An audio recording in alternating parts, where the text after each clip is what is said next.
अगर हम इस ईथर का जायजा लेते हैं तो आप देखें कि ऑक्सीजन की दोनों तरफ आर ग्रुप है।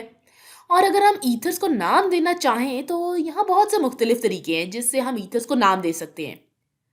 हम आम तरीके से ईथर्स को नाम देना शुरू करेंगे, जिसमें हम पहले ऑक्सीजन के साथ लगे एक एल्काइल ग्रुप को नाम देते हैं और फिर दूसरे एल्काइल ग्रुप को नाम देते हैं और फिर आखिर में लफ्ज ईथर लगा देते हैं। तो एल्काइल एल्काइल ईथर। चलिए अब आम नाम यानी कॉमन नेम देने वाले असूल की एक मिसाल देखते हैं और हम इस मॉलिक्यूल से शुरू करेंगे। तो अगर मैं इस ईथर को नाम देना चाहती हूँ तो सबसे पहले मैं ये देखूंगी कि ऑक्सीजन के साथ किस तरह के एल्काइल ग्रुप्स लगे हुए हैं। बाईं तरफ मिथाइल ग्रुप लगा हुआ है और दाईं तरफ इथाइल ग्रुप लगा हुआ है। तो हमें यहाँ हरूफ तहज्जी की तरतीब देखने की ज़रूरत है और हम जानते हैं कि ई एम से पहले आता है, लिहाजा हम मिथाइल से पहले इथाइल लिखेंगे। तो इसका नाम हो जाएगा इथाइल मिथाइल ईथर। चले अब एक और मिसाल करते हैं। तो हमारा मकसद इस ईथर को नाम देना है और यकीनन हम पहले अल्काइल ग्रुप्स पर नजर डालेंगे जो हमारे ऑक्सीजन के साथ लगे हुए हैं। तो बाईं तरफ हमारे पास टर्ड ब्यूटाइल ग्रुप है और दाईं तरफ हमारे पास मिथाइल ग्रुप है। हरूफ तहज्जी की तरतीब से देखें तो बी एम से पहले आता है, लिहाजा टर्ड ब्यूटाइल ग्रुप मिथाइल ग्रुप से पहले लिखेंगे। तो इस मॉलिक्यूल का नाम हो जाएगा टर्ड ब्यूटाइल मिथाइल ईथर। टर्ड वाला हिस्सा हरूफ तहज्जी का हिस्सा नहीं है, ठीक है, तो हम इसे निकाल देते हैं। आप बस ब्यूटाइल और मिथाइल का आपस में मुआवजा करते हैं।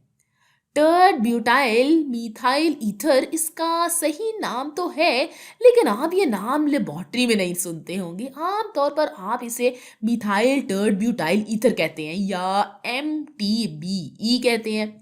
लिहाजा MTBE ये एक बहुत ही आम सॉल्वेंट है। ये बहुत सी चीज़ों में बहुत अच्छे से काम करता है। और एक दफ़ा फिर बताती चलूँ कि MTBE आप आम तौर पर सुनेंगे, लेकिन इस्तिलाही तौर पर ये नाम सही नहीं है। चलें अब एक और ईथर देखते हैं जिसके दोनों एल्काइल ग्रुप्स एक जैसे हों। तो अगर हमारे पास ये ईथर है, इसमें हमारे पास दो इथाइल ग्रुप्स हैं, इसलिए हम इसे डाई इथाइल ईथर कहेंगे। हम यहाँ डाई का साब का इस्तेमाल करेंगे। मेरे ख्याल से डाई इथाइल ईथर बहुत मशहूर है। तो चले अब ईथर्स को नाम देने का दूसरा तरीका देखते हैं। ये IUPAC से नाम देने का तरीका है और ये ऑफिशियल नाम होते हैं। अब ईथर्स को नाम देने का आम तरीका इतना आम है कि IUPAC नॉमेनक्लेचर ने भी इसे कबूल कर लिया है।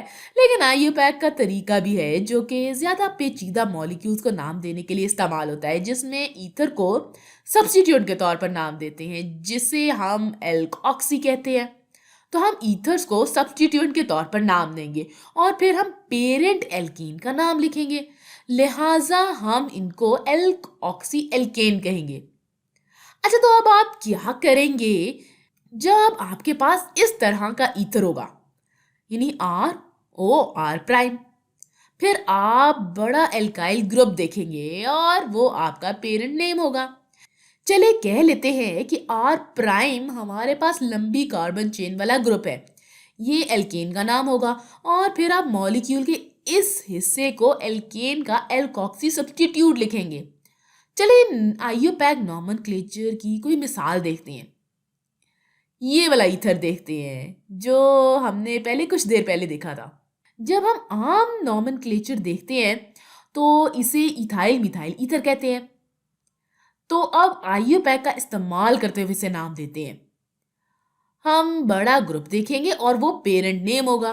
तो हमारा बड़ा ग्रुप ये दाएं तरफ वाला है।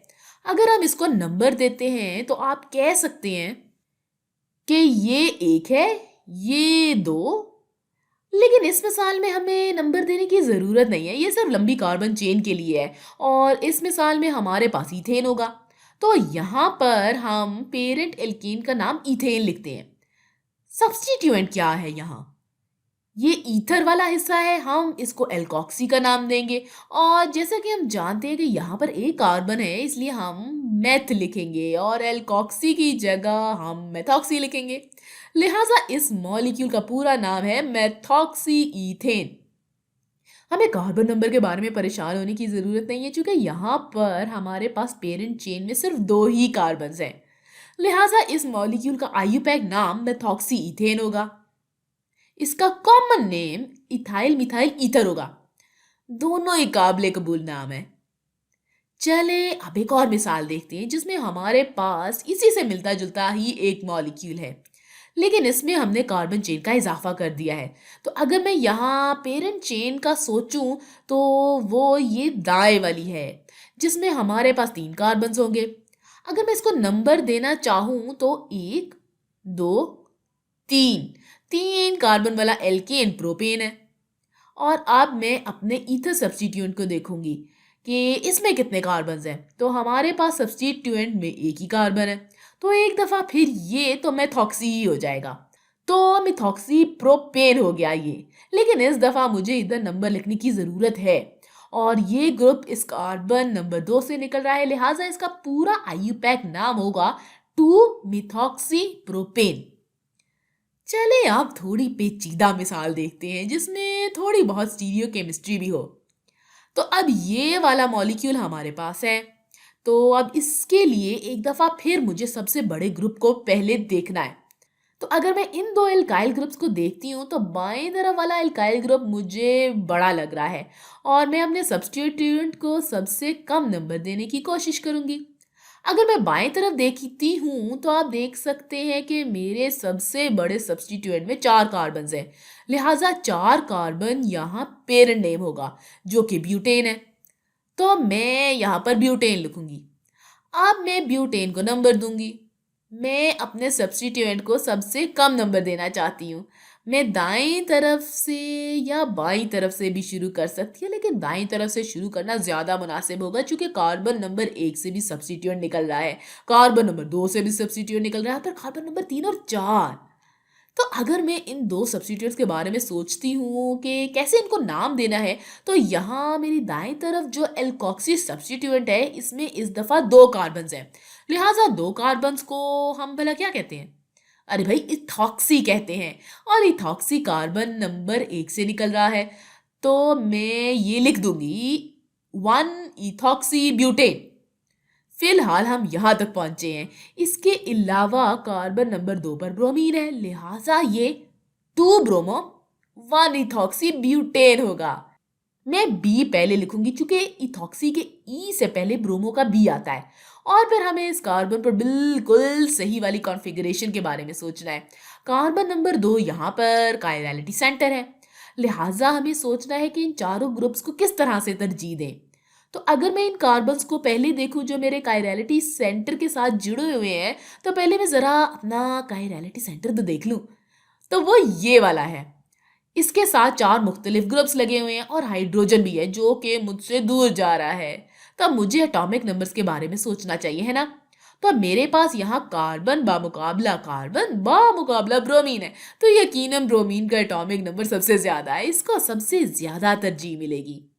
अब हम जानते हैं कि हाइड्रोजन को सबसे कम तरजीह मिलेगी, मतलब इसका नंबर 4 होगा। अब मेरे पास 2 ग्रुप्स रह गए हैं जिनके बारे में मुझे सोचना है। तो मेरे पास 2 कार्बन्स हैं जिनके बारे में अब मुझे सोचना है। इन दोनों में से कौन सी कार्बन को ज्यादा तरजीह मिलेगी? तो ये इस बात पर मुनसर करता है कि ये किसके साथ जुड़ी हुई हैं। तो बाएं तरफ वाली कार्बन 1 कार्बन और 2 हाइड्रोजन के साथ जुड़ी हुई है, दाएं वाली कार्बन 1 ऑक्सीजन और 2 हाइड्रोजन के साथ जुड़ी हुई है। तो एटॉमिक नंबर के लिहाज से कार्बन बामुकाबला ऑक्सीजन के ऑक्सीजन जीतेगा, लिहाजा दायां सब्स्टिट्यूएंट ज्यादा तरजीह हासिल करेगा, इसलिए हम यहाँ 2 लिखेंगे और बाईं तरफ 3 लिखेंगे।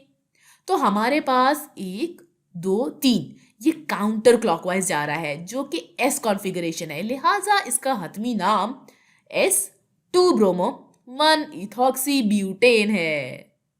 चलें ईथर को नाम देने की एक और मिसाल करते हैं। अब वो वाला मॉलिक्यूल देखते हैं जिसमें एक रिंग हो, और हम अपनी रिंग में डबल बॉन्ड भी बनाएंगे, और फिर हमारे पास यहाँ पर ईथर होगा। अच्छा, तो हम इस मॉलिक्यूल को नाम देना चाहते हैं, तो हम अपने सबसे बड़े एल्काइल ग्रुप के बारे में सोचेंगे, और यकीनन ये बाएं तरफ वाला हमारा पेरेंट नेम होगा, और फिर ये मेरा एल्कोक्सी सब्स्टिट्यूएंट होगा। अच्छा, तो बाईं तरफ मैं जानती हूँ कि ये कौन सा मॉलिक्यूल है। मैं जानती हूँ कि इसे साइक्लोहेक्सेन कहते हैं, हमने पिछली वीडियो में इसे देखा भी था, है ना? लिहाजा साइक्लोहेक्सीन मेरा पेरेंट नेम है।